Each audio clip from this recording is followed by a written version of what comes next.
عمرك قابلت شخص تحس إنك مهما قعدت معاه عمرك ما هتعرفه بالكامل؟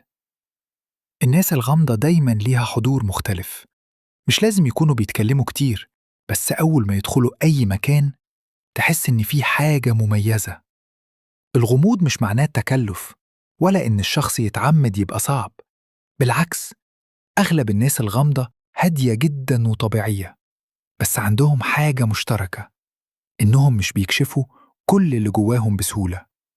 مش أي حد يعرف أسرارهم ولا أي حد يفهمهم من أول قعدة.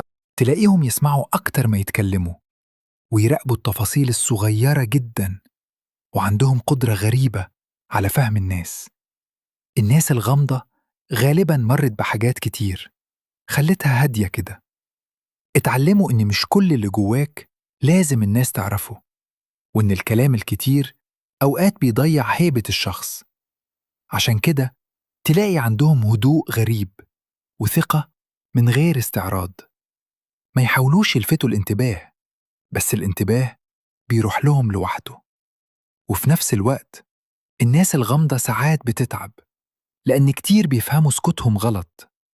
في ناس تشوفهم متكبرين، وفي ناس تشوفهم باردين، مع إن الحقيقة غالباً غير كده تماماً.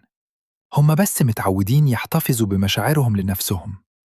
وأغرب حاجة في الناس الغامضة إنك كل ما تعرفهم أكتر تكتشف إنك لسه ما تعرفهمش فعلاً.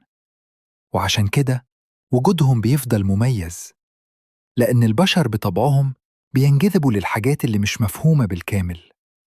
بس الغموض الحقيقي مش في إنك تخبي نفسك، الغموض الحقيقي إنك تبقى عميق لدرجة إن مفيش كلمة واحدة تكفي توصفك. ما تنساش تشترك في القناة وتفعل زر الجرس عشان يوصلك كل جديد عن علم النفس.